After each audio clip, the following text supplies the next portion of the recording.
Are you getting optimal results from a balanced scorecard project? During 1990s and early 2000s, many large corporations and government organizations across the world adapted balanced scorecard as a key management technique, and some of them got amazing results. And the market was full of companies racing to do balanced scorecard. 30 years later, let's look how they did, and are you getting the optimal results you deserve? Research has shown that only 30% of the organizations who implemented it properly got optimal results. 70% did not get all the results they deserved. So let's examine what you can do to get all the optimal results you deserve. Let's start with first remembering that balanced scorecard is not a KPI or a metric project, which many companies thought it was, but it's all about change and transformation, which takes a lot of commitment and time. There's not a single bullet that will solve the problem. It starts with vision and strategy. Is your vision and strategy clear to your employees? Research has shown that only a single-digit percentage of employees understand strategy. And it doesn't mean they agree with it, it simply means they understand. Most of the people do not understand the vision and strategy, hence they do not see how their day-to-day performance will help to achieve that vision and strategy.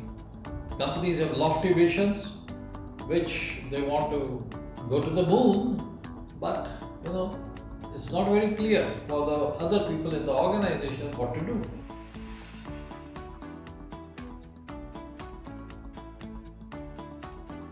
And hence, balanced scorecard came in to fill a gap here, where it came up with the concept of strategy map, KPIs, targets, PICs, where a strategy map is a visual, graphical representation of the organization's strategy across 4 perspectives: financial, customer, operational, learning and growth, where strategic objectives are linked to each other, showing how the strategy will be achieved, linking inputs, resources to output results.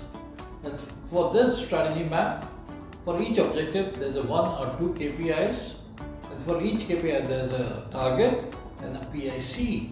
So it becomes a very integrated model. At the boardroom level, you get a helicopter view of watching a strategy being executed.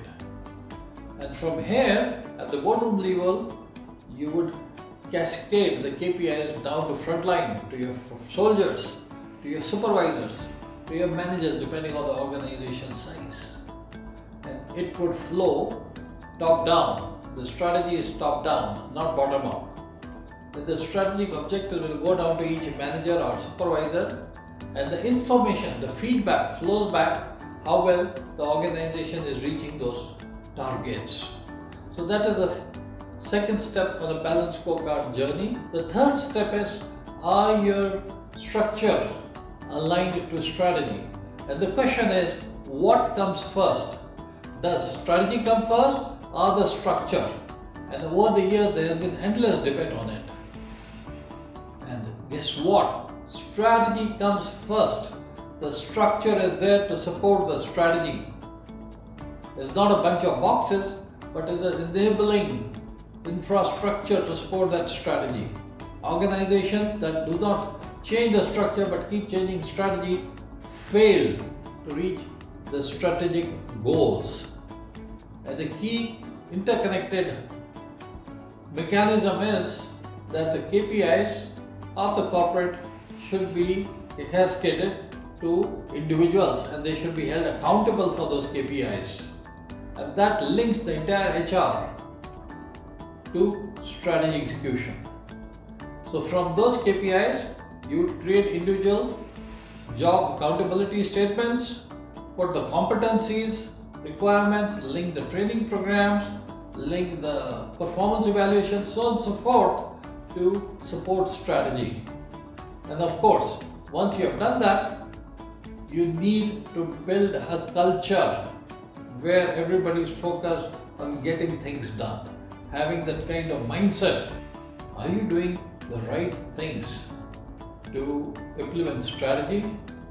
Research has shown that only 10% organizations will have resources aligned to the strategic initiatives. And finally, do you have the right managers, right leadership to keep moving towards your vision and strategy, even as some of the leaders leave over time? Do you keep that culture going on? I'm talking on culture, my colleague, Stan Lebowitz. Can you have a growth plan? Can you have a balanced scorecard to drive accelerated value of your company if your culture of the organization doesn't support that initiative? What does it look like? How do you measure it? Why is it so important? Now, if we want to talk about culture aligning to strategic goals, there's a tremendous amount of research. A strong alignment between culture and strategy enhances organizational effectiveness. Companies with a strong culture are more likely to have higher levels of employee engagement. You can't execute a strategy unless you have employee engagement. Culture is critical for implementing strategy. Culture creates agility to execute strategy. A recent study from Gartner talked about the fact of every executive is concerned about maybe one priority. That's growth of revenue. So how does culture align to revenue? Companies with an active culture management boost 40% higher employee retention. Companies with top culture report shareholder revenue up 200%. Does your organization have a clearly defined, well-communicated growth strategy? If you don't, how do people know how to drive growth of your organization if you don't tell them? Assuming you have a growth strategy, then does your organization have the business environment to execute that growth strategy? That's culture. The business environment is aligned to achieving the growth plan. Problem is, what does it mean? A strong business culture is grounded in a clear set of shared values and beliefs that are widely understood and embraced by all members of the organization. How do you transform your employees to abide by your new culture to achieve your strategic goal? When people say culture, you ask yourself, that's the way we do things around here, but how do I measure it? What are my standards? That creates blind spots. Here's an IBM study. Blind spots cost you $3 trillion a year annually. Blind spots for leaders means personal risk for those who are executives or responsible for people and performance. If you have blind spots in your organization, you're at personal risk. Here, blind spots exist everywhere in an organization, in every single department, in every single vertical, in every single horizontal. How do you measure culture? If you can measure culture, you can control your strategy, execution. So we define that definition of culture.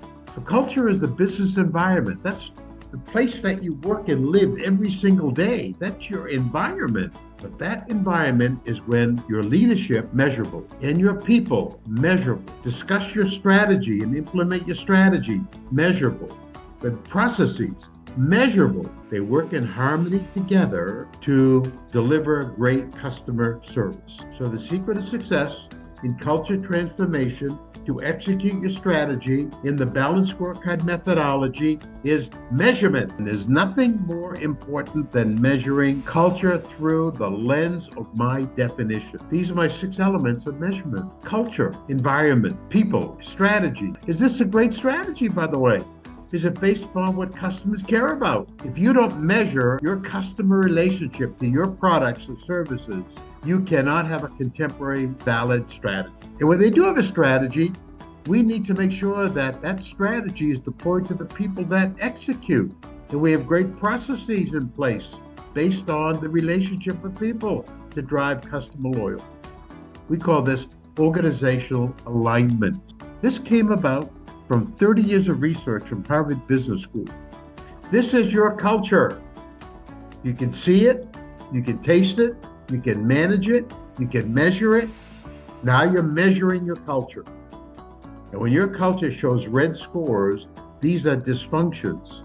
These tell you, stop doing what you're doing This is what's costing you money. This is what's costing you engagement. This is what's costing you customers.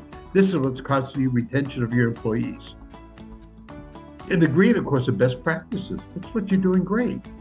So let me ask you, if you're an executive that wants to grow your company, what are the chances of growing your organization when you have 5 measurements in red, the danger zone of growth?